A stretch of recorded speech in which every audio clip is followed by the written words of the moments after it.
हाँ तो प्यारे बच्चों, आज हम वर्ण वाला टॉपिक को आगे बढ़ाते हुए उसी क्रम में अगला पार्ट देख रहे हैं। अल्पप्राण महाप्राण या सघोष अघोष। अल्पप्राण महाप्राण क्या होते हैं, सघोष अघोष क्या होते हैं, ये पूरी और आसान और सबसे इजी ट्रिक में याद करेंगे। यानी सबसे पहले हम देखेंगे अल्पप्राण और महाप्राण। अल्पप्राण का अर्थ यह है जिसमें हमें उच्चारण में सबसे कम प्राण वायु खर्च होती है, वो अल्पप्राण कहलाते हैं।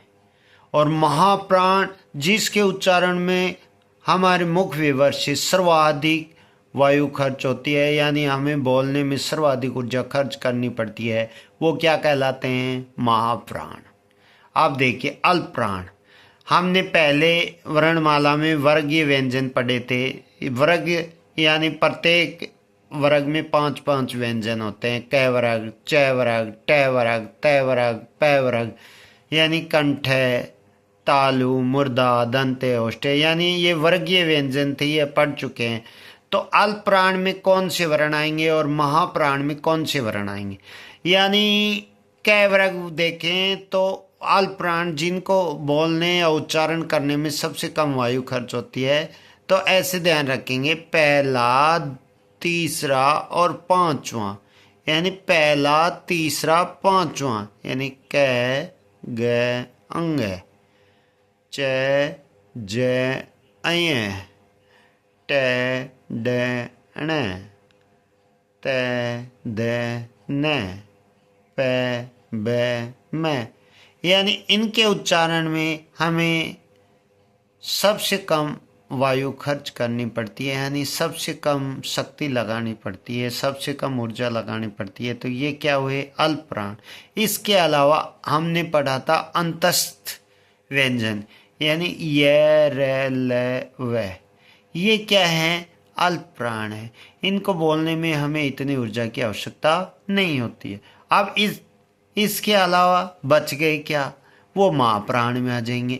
जैसे दूसरा और चौथा, प्रत्येक वर्गीय व्यंजन का दूसरा और चौथा, यानी क के बाद क्या बचा, ख और घ, ये क्या हुआ, महाप्राण। यानी हमें अधिक ऊर्जा यानी अधिक जोर डाल के बोलना पड़ता है। जैसे छ झ, ठ ढ, भ वो, ध थ ध, फ भ, और इसके अलावा ऊष्म व्यंजन यानी जिनको जैसे श श स है, ये क्या हुए, महाप्राण। अब जैसे आप ध्यान दोगे तो अपने को सबसे इजी तरीके से अल्पप्राण और महाप्राण याद हो गए। यानी पहला, दूसरा और तीसरा, पहला, तीसरा और पांचवा, पहला, तीसरा, पांचवा, ये तो क्या हुए, अल्पप्राण। और इसके अलावा अंतस्थ, ये तो किस में काउंट होंगे, अल्पप्राण में। महाप्राण में दूसरा और चौथा और श है, ये क्या हुए, महाप्राण। अब हम देखेंगे अघोष व्यंजन और सघोष व्यंजन, यानी जिनके बोलने में हमारे कंठ में कोई नाद उत्पन्न नहीं होता है, वो अघोष कहलाते हैं। जिनके उच्चारण में हमारे कंठ में झनकृत या जो भी नाद उत्पन्न होता है, वो सघोष कहलाते हैं, घोष या सघोष। ये कैसे पहचान करेंगे, जैसे देखिए वर्गीय व्यंजन है हमारे पास, कितने, 25। तो अघोष कितने होते हैं, अघोष 13 होते हैं और बाकी सभी सघोष होते हैं। वो कैसे ध्यान देंगे, जैसे वर्गीय व्यंजन का पहला और दूसरा, वर्गीय व्यंजन का पहला और दूसरा अघोष होगा।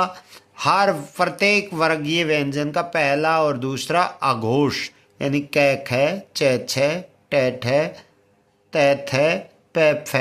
और इसके अलावा अघोष में क्या आएगा, पहला दूसरे के अलावा, पहले दूसरे के अलावा श यानी तीनों श, तालव्य श, मूर्धन्य श और दंत्य श, यानी तीनों श इसमें आ जाएंगे। ये कुल वर्ण कितने होते हैं? 13। आघोष कितने होते हैं? 13।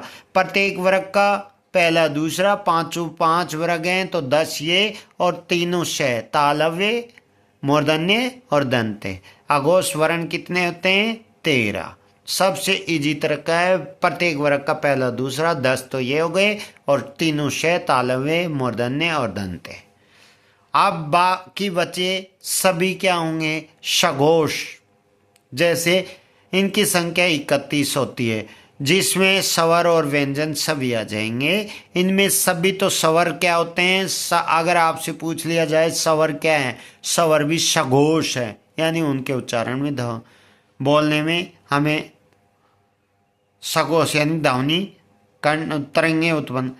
जैसे सघोष स्वर आ गए, तीसरा, चौथा, पांचवा, यानी बच गए क्या थे? वर्गीय व्यंजन का तीसरा, चौथा, पांचवा, यानी ख, ग, घ के बाद ग, घ, अंग, ज, झ, अय, ड, ढ, ण, द, ध, न, ब, भ, म।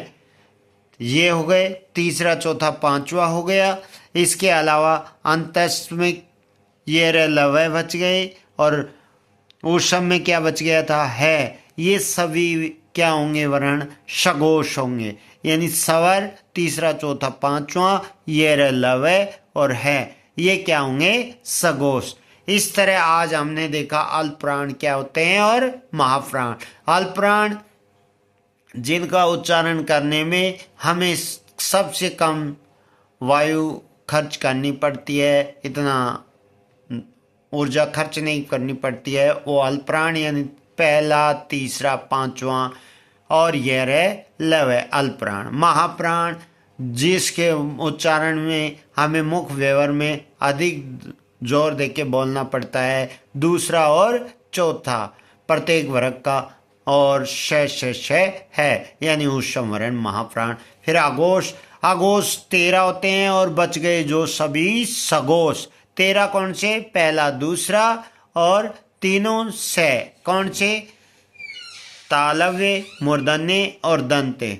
तो बच्चों आज हमने सीखा आघोष और सघोष क्या है, अल्पप्राण और महाप्राण क्या है। अगर आपको ये वीडियो अच्छा लगे तो इसको लाइक करें, सब्सक्राइब करें। धन्यवाद।